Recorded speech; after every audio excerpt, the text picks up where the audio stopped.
The Arizona sun was merciless, but it was nothing compared to the weight of grief crushing my chest.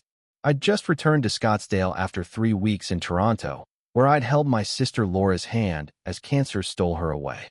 Those weeks were a blur of hospital rooms, whispered goodbyes, and funeral plans.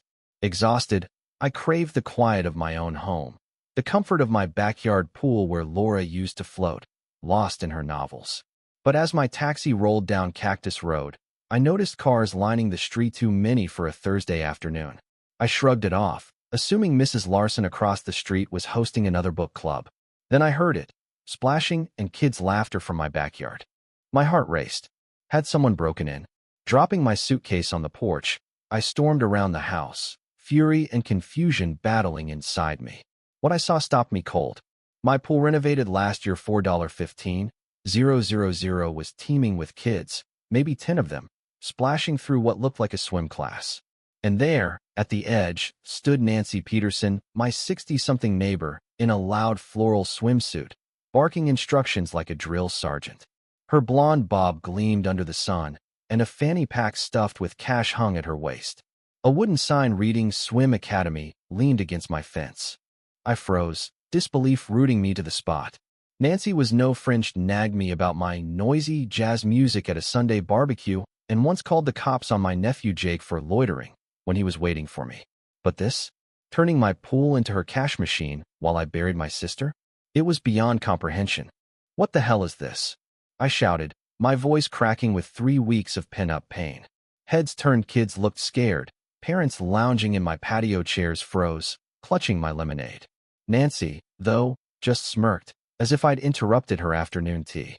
"Oh, James, you're back," she said, like I'd just popped out for milk. "I was wondering when you'd show up." "Get out of my pool," I yelled, pointing at the kids huddled in the shallow end. Nancy's smirk widened. She pulled a wad of $20 bills from her fanny pack, waving them like a trophy. "Relax, James," she said, her tone dripping with condescension. "I'm providing a community service. These kids need swim lessons, and your pool is sitting here. It's a legitimate business." The word legitimate hit like a slap. This woman, who'd once complained about my urban guests, had turned my private property into her profit scheme. My blood boiled. "You've got 1 minute to clear out, or I'm calling the police," I said, my voice low and dangerous. Nancy laughed, a cold, mocking sound that echoed across the water. Then, to my shock, she pulled out her phone. "I think you're confused about who's calling the police," she said, dialing 911. "Hello, I need help at 742 Cactus Road. An aggressive black man is threatening me and these children. I'm scared for our safety." The parents scrambled, grabbing towels and kids, but Nancy's deliberate mention of my race twisted the knife. She knew exactly what she was doing, painting me as the villain in my backyard. Minutes later, sirens wailed, and 2 officers appeared. Nancy played the victim flawlessly, showing them a forged letter claiming my nephew Jake had authorized her to maintain the pool. The officers bought it, and before I knew it, I was in handcuffs, arrested for disorderly conduct in my yard. As they led me to the squad car, Nancy waved her cash at me, smirking. "Profitable afternoon," she called. 10 kids at $30 each. Not bad for a Thursday. She'd made thousands off my pool while I grieved. But as the car pulled away, I vowed she'd pay for every cent. 24 hours in county jail gave me time to think. By the time my lawyer, Susan Carter, bailed me out, I had a plan. This wasn't just about money, it was about justice. Susan, a no-nonsense attorney in her 40s, listened as I recounted every detail. "We've got her on trespassing, theft, fraud, and maybe tax evasion," she said, her eyes gleaming. "But we need evidence. Photos, witness statements, financial records, everything." We started at my house. Nancy's Swim Academy sign still leaned against my fence. Wet towels hung on my chairs, and business cards with her rates littered the deck. A notebook detailed her classes, names, payments, and schedules. She'd made over $2,500 in 3 weeks. My utility bills showed spikes in water and electricity, more proof she'd exploited my resources. Susan devised a sting.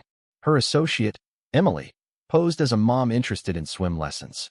We set up cameras and microphones in my backyard, and I alerted the police to our plan. On Friday, Nancy arrived, setting up her table and sign like nothing had happened.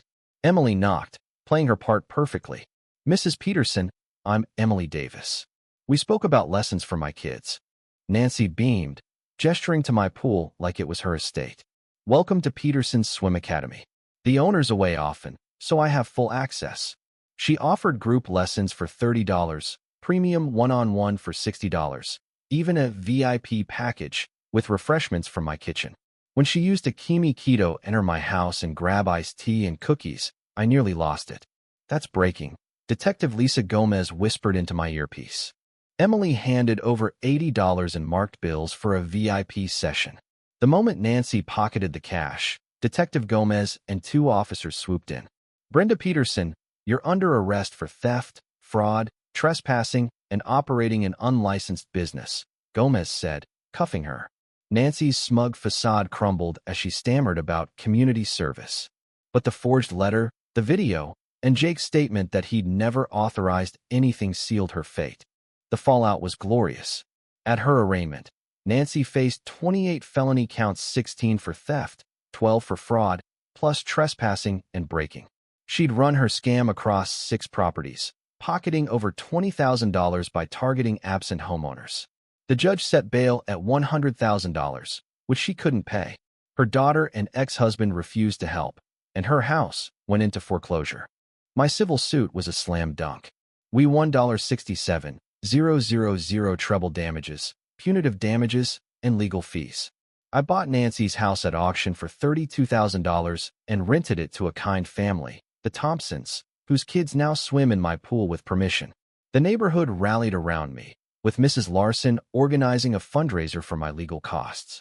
Detective Gomez told me the Peterson case was now a training example for police. 3 months later, Nancy was sentenced to 3 years in prison and 5 years probation. The jury took 47 minutes to convict her.